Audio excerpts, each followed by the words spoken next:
بسم اللہ الرحمن الرحیم۔ میں سوچ رہا تھا شکر ہے مکہ مدینہ جو ہے نا، پاکستان ہندوستان ہم لوگوں کے پاس یہ مکہ اور مدینہ کی حکومت شکر ہے کہ نہیں ہے۔ اللہ اکبر، اگر یہ حکومت ہمارے پاس ہوتی نا، یہاں سامنے جنت البقیع ہے، میرے سامنے امام حسن، اماں جی عائشہ، عثمان، اہل بیت ہمارے سروں کے تاج، آنکھوں کا سرما، ہم ان کے قدموں کی خاک، رضی اللہ عنہم اجمعین وعلیہم الصلاۃ والسلام۔ یہ اولیاء اللہ یہاں دفن ہیں۔ ہم زبردست قسم کے جنا آگے پیچھے ڈبے لگاتے، بڑے بڑے، اس میں بڑے بڑے تالے لگاتے، لوگ آتے اس میں چندے ڈالتے۔ ہر قبر پر جو ہے نا ایک میلہ ہوتا، اور وہاں پر تیل بھی ہوتا، لوگ مالش کرتے ہیں، موم بتی ہوتی ہے، اگربتی ہوتی ہے، چادروں کی انبار ہوتی، اور اس پر جھنڈے ہوتے ہیں، کنڈے ہوتے ہیں، اور چینی وہاں لوگ پھینکتے، پیسے پھینکتے، نمک چینی پھینکتے۔ ہم جاہل اور مشرکوں کے پاس اگر یہ مکہ اور مدینہ اور یہ قبرستان ہوتا، ہم اس سے اربوں ڈالر کماتے، اور ہر گیٹ پر ایک ڈبہ ہوتا اور ہم اس سے پیسے کماتے، اور پاک محمد پاک صلی اللہ علیہ وسلم اور ابوبکر عمر وجیعہ المکرمین الزرغامین المکرمین المعظمین، یہ وہاں بڑے بڑے ہم ڈبے رکھتے، وہاں سے خاک اٹھاتے پھر ڈالی جاتی، خاک اٹھاتے پھر ڈالی جاتی۔ وہاں نعوذ باللہ من ذلک ان کی کھڑکیوں کے ساتھ، جالیوں کے ساتھ، دروازوں کے ساتھ ہم پتہ نہیں کیا شرک و بدعت کرتے ہیں۔ شکر ہے کہ اللہ تعالیٰ نے ایسے لوگوں کو یہ جگہ عطا فرمائی ہے کہ حضور نے فرمایا تھا صلی اللہ علیہ وسلم کہ قبر کوہان کی طرح ایک بالش ہو گئی۔ نہا رسول اللہ صلی اللہ علیہ وسلم عن تجسیس القبور، حضور اکرم صلی اللہ علیہ وسلم نے قبروں کو پکی کرنے سے منع فرمایا ہے، وَأَن يُبْنَ عَلَيْهَا، اور اس پر تعمیر سے منع فرمایا ہے، وَأَن يُكْتَبَ عَلَيْهَا، اور اس پر لکھنے سے منع فرمایا ہے، وَأَن يُقْعَدَ عَلَيْهَا، یہ کہ اس تازی ہو اور بنی ہوئی ہو تب اس پر بیٹھنا منع فرمایا ہے۔ تو یہ اللہ نے ان کو دی ہے، یہ اچھا ہوا ہے۔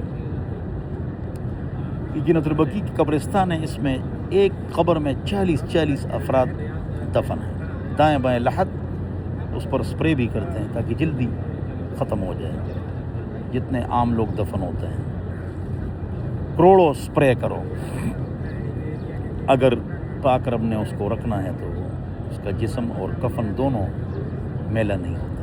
اللہ اکبر۔ تو آپ دیکھیں یہاں پر نہایت ہی پرسکون ماحول، کوئی ڈبہ چندہ نہیں ہے، کوئی شرک اور بدعت نہیں ہے۔ ہمارے بڑے بڑے علماء ہوتے ہیں، ٹاپ کے علماء ہوتے ہیں، فوج کے خلاف بھی بولتے ہیں، نعوذ باللہ من ذالک، اور جسٹس کے خلاف بھی بولتے ہیں، اور من کی گالیاں بھی دیتے ہیں، اور ہم ان کی تعریف کرتے ہیں کہ بڑا دھڑلے والا مولوی تھا، انتقال فرما گئے، اور جا کے ان کی قبر پر دیکھو، وہی ترتیب جس سے ہمارے یہی علماء منع کرتے کہ ہم جی قبروں پر طواف کے خلاف ہے، چادروں کے خلاف ہے، سجدے کے خلاف ہے، لیکن ہمارے تکڑے عالم اور دھڑلے دار عالم، نڈر عالم ہم کہتے ہیں، جو فوج اور جسٹس کو سناتے ہیں، لیکن آج ان کی قبر پر دیکھو، بڑے بڑے ڈبے لگے ہوئے ہیں ہمارے علماء کے۔ کیوں؟ وجہ کیا ہے؟ یہ اپنی زندگی میں شرک اور بدعت کے خلاف تقریر نہیں کرتے۔ یہ تقریر تو کرتے ہیں، یہ شرک نہیں ہے، بدعت نہیں، یہ تقریر ہوتی ہے، شرک نہیں ہے، نہیں ہے، نہیں ہے، نہیں ہے، یہ بدعت نہیں ہے، نہیں ہے، نہیں ہے، تو ہے تو یہ شرک اور بدعت کس بلا کا نام ہے؟ وہ بھی تو بتاؤ نا۔ لوگوں میں کتنا شرک ہے بتاؤ، لوگوں میں کتنی بدعات ہے، اس پر بھی ایک دن تقریر کرو، دن رات تقریر کرتے ہیں شرک نہیں ہے، یہ بدعت نہیں ہے، یہ شرک نہیں ہے، یہ بدعت نہیں ہے، یہ شرک نہیں ہے، یہ بدعت نہیں ہے۔ ہلو ذرا آہستہ آہستہ آہستہ، یہ شرک نہیں ہے، یہ بدعت نہیں ہے، یہ شرک نہیں ہے، یہ بدعت نہیں ہے۔ تو یہ شرک اور بدعت کس بلا کا نام ہے؟ کس بلا کا نام ہے؟ اسی وجہ سے تو ہم برباد ہیں۔ بھئی شرکیات سے بچو، یہ شرک ہے۔ بدعات سے بچو، بدعات سیئہ تو ہم مانتے ہیں کہ غلط ہیں، جو بدعت ہم کرتے ہیں ان کو بدعات حسنہ ہم کہتے ہیں، نعوذ باللہ من ذالک۔ چلو جو بدعات سیئہ ہم مانتے ہیں کہ وہ غلط ہے تو وہ تو بتاؤ نا کہ یہ مت کرو۔ نبی علیہ السلام کی شفاعت نہیں ملے گی اگر شرک ہوگا۔ شرک اکبر مراد ہے، اصغر نہیں، وہ سب میں ہے، ہو جاتا ہے ریاکاری۔ اور بدعات سیئہ ہوں گے تو گناہ ہوگا، بدعات مکفرہ ہوں گے تو اس میں پاک نبی کے ہاتھ حوض کوثر نہیں ملے گا۔ اس میں ذرا نرمی کرو، سختی نہ کرو۔ بدعت مکفرہ، بدعت مفسقہ، بدعت حسنہ۔ بدعت حسنہ جو ہوتی ہے وہ صحابہ تابعین تبع تابعین کے زمانے میں ہوتی ہے۔ بدعت حسنہ نعمت البدعۃ ہذہ، ٹھیک ہے نا جی، وہ بعد میں نہیں ہوتی، وہ تو انتظامی چیز ہوتی ہے، ٹھیک ہے نا جی۔ بدعات لغویہ ہوتی ہیں، تو جو بدعات سیئہ ہم مانتے ہیں وہ کون کون سے ہیں؟ تو بدعات سیئہ سے گناہ ملتا ہے، حوض کوثر سے محرومی نہیں ہوتی، یاد رکھو۔ باب شرکن دون شرکن بخاری، باب کفرن دون کفرن بخاری، اس کی اسٹڈی کرو، مطالعہ کرو، زیادہ تشدد بھی نہ کرو، بخاری شریف کتاب العلم۔ تو یاد رکھو کہ بدعات سیئہ جو ہیں تو اس سے شفاعت سے حوض کوثر ملے گا انشاءاللہ، اور بدعات مکفرہ سے نہیں ملے گا۔ بدعات مکفرہ جیسے ختم نبوت کی غلط تشریح، ضروریات دین کا انکار، نماز کی غلط تشریح، فرشتوں کی غلط تشریح، اس طرح پرویزیوں نے کی ہے، یہ بدعات مکفرہ ہے۔ پہلے تو اس کو سمجھو بھی نا، علماء بھی نہیں سمجھتے ہیں، صرف خاص علماء سمجھتے ہیں، بڑے علماء جو مدرسین ہوتے ہیں وہ سمجھتے ہیں، جن تدریس میں ہوتے ہیں وہ ان چیزوں کو سمجھتے ہیں۔ شفاعت نہیں ملے گی اگر شرک اکبر ہے، اور شرک کیا ہے؟ قبروں کو سجدہ اور اس کا طواف، اور اس سے مانگنا بیٹا دے دے۔ تو ان لکل نبی دعوۃ مستجابۃ فتعجل کل نبی دعوتہ وان اختبأت دعوتی شفاعۃ لامتی یوم القیامہ وہی نائل لا محالہ من لا یشرک باللہ شیئا، رواہ البخاری، او کما قال نبی صلی اللہ علیہ وسلم۔ اور بدعات مکفرہ ہوں گے تو پاک نبی کے ہاتھ حوض کوثر آپ کو نہیں ملے گا، مجھے نہیں ملے گا اگر ہم میں شرک ہوں۔ اگر یہ مکہ مدینہ ہمارے ہاتھ میں ہوتا تو پتہ نہیں ہم نعوذ باللہ من ذالک ہماری یہاں کتنی غلطیاں ہوتی ہیں، کتنے نقصانات ہوتے ہیں، کتنا ہم اس کو کاروبار کا اڈا بناتے ہیں، کتنا ہم یہاں شرک و بدعت کرتے ہیں۔ تو اللہ نے ایسے افراد کے ہاتھ میں یہ جگہ دے دی کہ یہ نہیں کہ ہمارا ان سے اختلاف ہے، کیوں نہیں ہے، لیکن اس مسئلے میں ان کو ماننا پڑے گا۔ بعض چیزوں میں عرب کو ماننا پڑے گا۔ نمبر 1 شرک نہیں، 2 بدعت نہیں ہے، 3 عاجزی ہے۔ کیا مطلب؟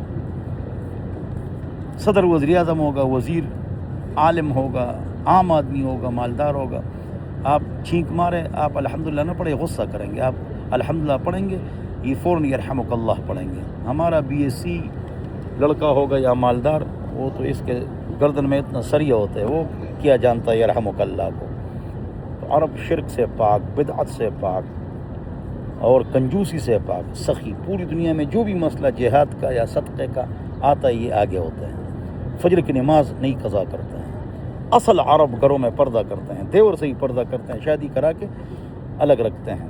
عرب احب العرب لثلاث، عرب سے محبت کرو 3 وجہوں سے، لأنی عربی والقرآن عربی ولسان اہل الجنت عربی، میں بھی عربی، قرآن بھی عربی، جنتی زبان بھی عربی۔ ہم سسرال سے محبت کرتے ہیں، انہیں بیٹی دی ہے، انہوں نے ہم کو محمد مصطفیٰ دیا، ان سے محبت کریں گے صلی اللہ علیہ وسلم۔ تو اس پر عمل کرو، عمل کرو، عمل کرو، ان سے محبت کرو، ان کی غلطیوں کو معاف کرو۔ عرب اور جب مکہ مدینہ سے واپس جاؤ تو ان کی عیب نہ بیان کرو، غیبت نہ بیان کرو، یہاں آپ نے کوئی گناہ دیکھا ہے نہ بیان کرو۔ مکہ مدینہ میں جو رہتے ہیں لوگ، یہاں عرب میں پاک زمینیں ہیں، اس پر گناہ کرتے ہیں، 60 سال بعد آتے ہیں، وہاں فقیر ہوتے ہیں۔ اس پاک زمین پر گناہ سے بھی بچوں. ہاں اللہ تعالیٰ ہم سب کو شرک و بدعت سے محفوظ فرمائے. اللہ حرمین شریفین کی اور غزہ کی اور فلسطین کی، خصوصاً پاکستان کی اور افغانستان کی اور ترکی کی حفاظت نصیب فرمائے. والسلام. مجھے نزلہ زکام بخار ہے، طبیعت خراب ہے، اس لیے میں نے ماسک پہنا ہوا ہے.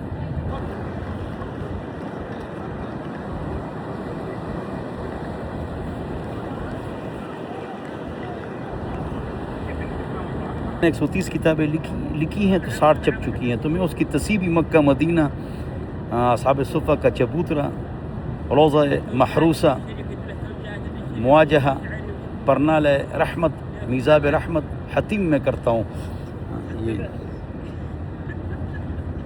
یہ میری کتاب ہے آداب زندگی.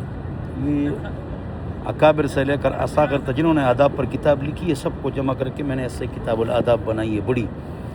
آداب زندگی ایک سب سے اعلیٰ تھانوی صاحب کی ہے، اور پھر امین احسن اصلاحی صاحب کی، حکیم اختر صاحب ہے، مفتی رضوان صاحب ہے، جتنے بھی ہمارے دوست یار ہیں ان کی کتاب ہے. تو سب سے میں نے جمع کی. کالج یونیورسٹیوں میں اس سے تعلیم ہوگی، تعلیم، اس میں کوئی اختلافی بات نہیں ہے. آداب، عقیدہ، عبادت، معاشرت، معیشت، اخلاق، سیاست، حکومت، استنجا، وضو، غسل، تیمم، نماز، روزہ، حج، زکوٰۃ، اشراق، چاشت، استخارہ، اس کے آداب، چلنا پھرنا، اٹھنا بیٹھنا، کھانا پینا، غمی خوشی، اس کے آداب ہیں. اور اس میں ڈاکٹر اسلام احمد صاحب، قاضی حسین احمد صاحب، مولانا فضل الرحمان صاحب، مولانا صاحب الحق صاحب، مولانا عبد المالک صاحب منصورہ والے، ڈاکٹر اسلام احمد صاحب، جتنے بھی مکاتب فکر کے مختلف علماء ہیں سب نے اس کتاب پر تقریض لکھی ہے. اس سے میں نے ساری اختلافی باتیں کاٹی ہیں. اور الدین کلہ ادب، تو آداب میں اختلاف نہیں ہے، اور یہ اسلام کی زینت ہے. والسلام. اب آج 4 باتیں ہو گئی ایک ویڈیو میں.